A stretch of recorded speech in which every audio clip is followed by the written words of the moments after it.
Hey guys, welcome to the fourth episode of Books Do Talk.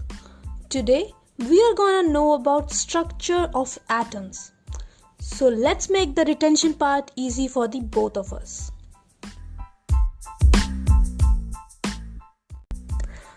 अब atoms को हम लोग देख नहीं सकते, तो एटम्स के बारे में जानने के लिए scientist did a lot of experiments. Dalton said that atoms are indivisible, but study of static electricity इस बात की तरफ इशारा करती है कि atoms are divisible. There are charged particles present in atoms. Goldstein ने कैनाल रेस को डिस्कवर करा, जो पॉजिटिवली चार्ज था. आगे जाके इसे हमने प्रोटॉन का नाम दिया. लेटर ऑन जे थॉम्सन ने इलेक्ट्रॉन की डिस्कवरी करी, which were negatively charged particles.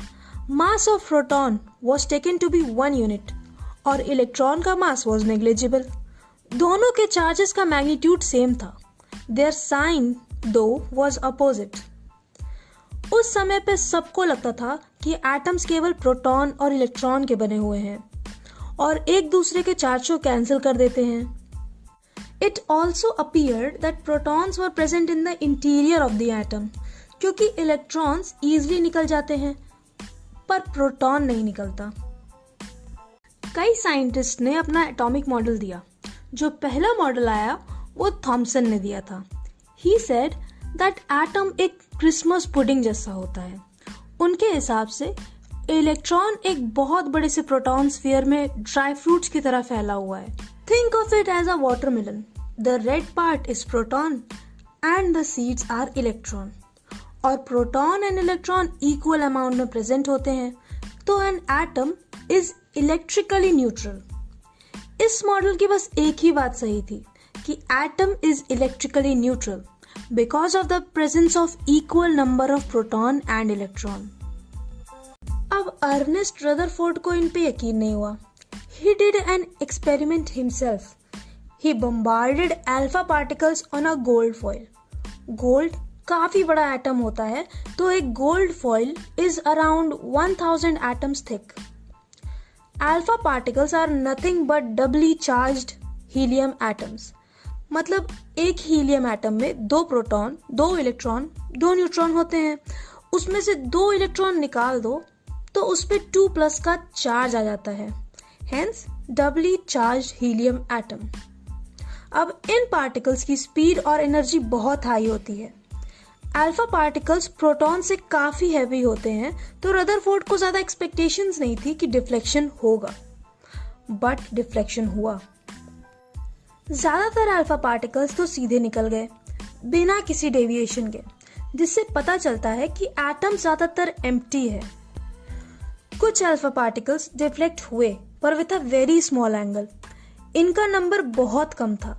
मतलब positive charge in an atom occupies very little space. बहुत कम alpha particles 1 out of 12,000 rebound हुए. मतलब 180 डिग्री एंगल बनाया पूरा. इससे ये पता चला कि सारा charge and mass of the atom is concentrated to a very small volume within the atom. इस एक्सपेरिमेंट के बेसिस पे रदरफोर्ड ने nuclear model of an atom release किया. उन्होंने कहा कि एटम का एक पॉजिटिवली चार्ज सेंटर होता है which is called the nucleus, और ज्यादातर मास इसी न्यूक्लियस में होता है. इलेक्ट्रॉन्स सर्कुलर पाथ में रिवॉल्व करते हैं अराउंड द न्यूक्लियस. न्यूक्लियस का साइज बहुत छोटा होता है as compared to the size of an atom. अब रदरफोर्ड के मॉडल के ड्रॉबैक्स थे. रदरफोर्ड से एक न्यूज रिपोर्टर ने पूछा कि भाई साहब, आपने बोला कि इलेक्ट्रॉन सर्कुलर ऑर्बिट में रिवॉल्व करता है. उन्होंने बोला हाँ करता है, पर आपको पता तो होगा कि एक पार्टिकल जो सर्कुलर मोशन में होता है उसमें एक्सेलरेशन होता है. उन्होंने बोला हाँ होता है. और वो पार्टिकल एनर्जी रेडिएट करता है. बोला हाँ करता है. और धीरे धीरे इसका ऑर्बिट छोटा होता जाएगा और इलेक्ट्रॉन न्यूक्लियस में गिर जाएगा. मतलब एटम को तो हाईली अनस्टेबल होना चाहिए ना, पर वो तो काफी स्टेबल होता है. इस पे आप क्या कहेंगे? अब रदरफोर्ड चुप. अपने दोस्त को इस असमंजस में देखकर बोर उनको बचाने आए और उन्होंने बोला कि आप जो कह रहे हैं वो सब सही है, पर एटम स्पेशल है और हर इलेक्ट्रॉन के डेफिनेट ऑर्बिट्स होते हैं जो एटम में अलाउड नहीं होते। इलेक्ट्रॉन उसी में घूमता है और एनर्जी रेडिएट भी नहीं करता। He even named the shells as K, L, M, N and so on, K being the innermost, nearest to the nucleus. Sorry for the interruption, but if you are listening this on Spotify, would you please rate the podcast? Also, please can you copy the link? Even if you are listening to it on YouTube, it helps a bunch with the algorithms. Thank you, continue. Now let's know about the distribution of electrons in the orbits. एक orbit में कितने electrons होंगे? It's determined by the formula 2n², where n is the serial number of orbit we are talking about. k shell के लिए n is equal to 1, l shell के लिए n is equal to 2, m के लिए n is equal to 3, l के लिए 4 and so on। k shell में कितने इलेक्ट्रॉन्स होंगे वो निकालते हैं। 2n² मतलब 2 into n into n, और n is equal to 1 in case of k shell, तो 2 into 1 into 1 is equal to 2। k shell में 2 इलेक्ट्रॉन्स ही होंगे। l shell में n की वैल्यू 2 है, तो number of electrons will be 2 into 2 into 2 which is equal to 8। l shell में 8 electron से ज्यादा नहीं होंगे। अब हमें पता है कि कौन से शेल में कितने इलेक्ट्रॉन होंगे। अब कुछ रूल्स हैं इलेक्ट्रॉनिक कॉन्फ़िगरेशन को फाइंड करने के। अरे ये तो बताया नहीं। The arrangement of the electrons in the shells of an atom is called electronic configuration. तो इसको करने के लिए 3 ही रूल्स हैं। पहला, हर शेल में 2n² से ज्यादा इलेक्ट्रॉन नहीं होंगे। दूसरा, आउटर मोस्ट शेल में 8 से ज्यादा इलेक्ट्रॉन्स नहीं होंगे। जितने एक्स्ट्रा होंगे वो नेक्स्ट शेल में चले जाएंगे। तीसरा, इलेक्ट्रॉन को एक शेल में तब तक नहीं भरेंगे जब तक उसके पहले वाले ऑर्बिट फिल नहीं हो। मतलब we always fill the shells in increasing alphabets, पहले K, फिर L, फिर M, फिर N and so on. Last episode में I used the word valency when talking about the charges on the ions. आज we will discuss कि क्या होता है वैलेंसी और आयंस पे चार्ज कैसे आते हैं। अब जैसे हमें स्टेबल होने के लिए एक अच्छी नौकरी चाहिए होती है, वैसे ही एटम्स को स्टेबल होने के लिए लास्ट शेल, जिसे हम वैलेंस शेल भी बोलते हैं, उसमें 8 इलेक्ट्रॉन्स या 2 इलेक्ट्रॉन्स होने चाहिए, तभी वो स्टेबल होगा।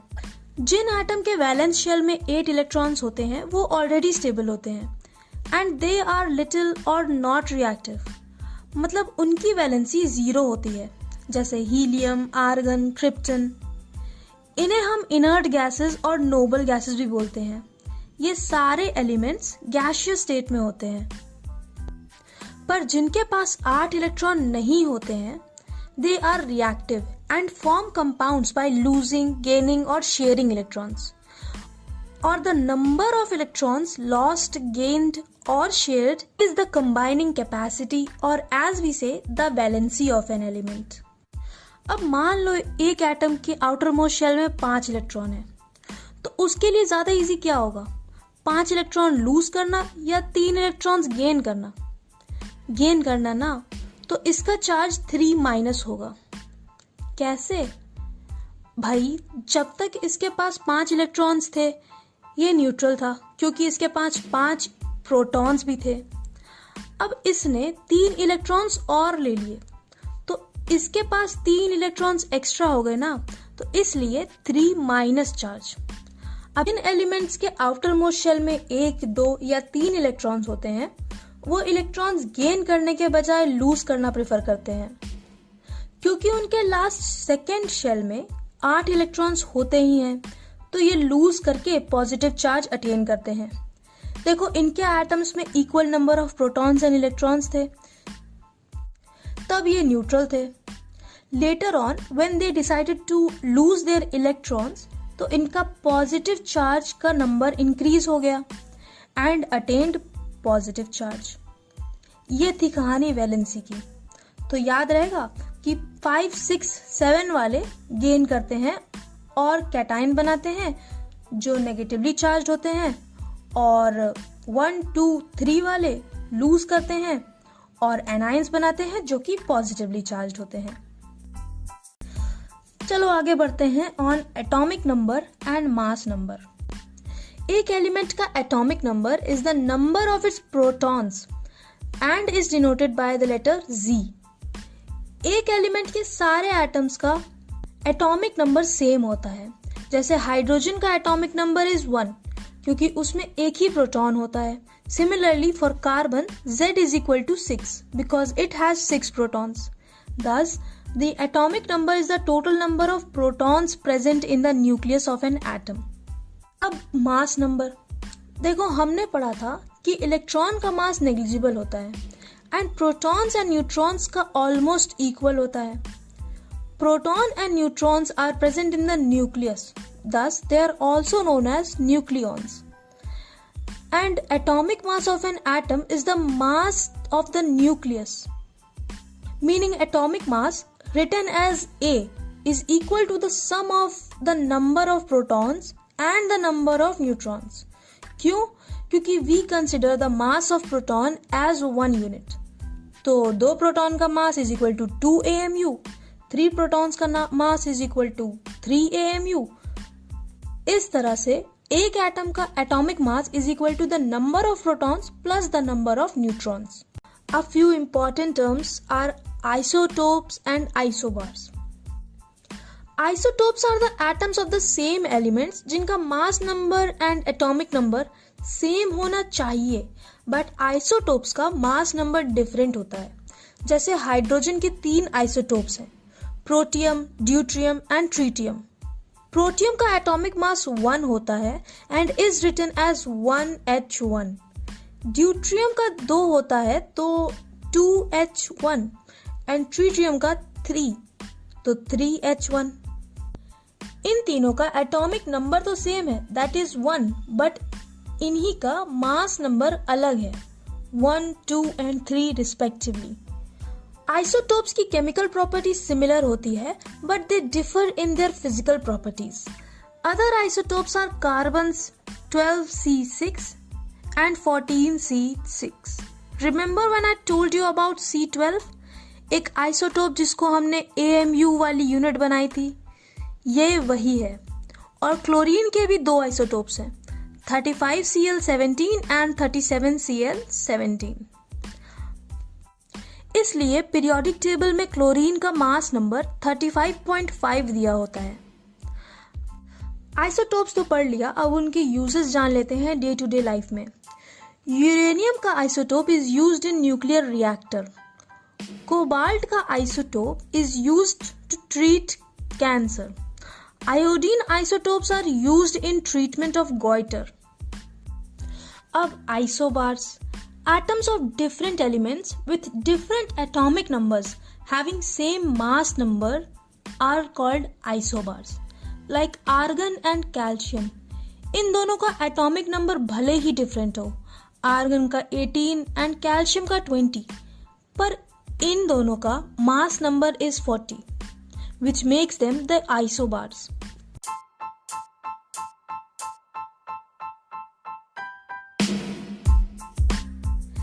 And here we are at the end of the episode and the end of chemistry for class 9th textbook as well. New episodes are uploaded every Monday and Friday at 4 p.m. But till then, you know what to do. Share it with someone who is having trouble trying to retain the NCERTs. Who knows, you might make their day or even their life a little easier.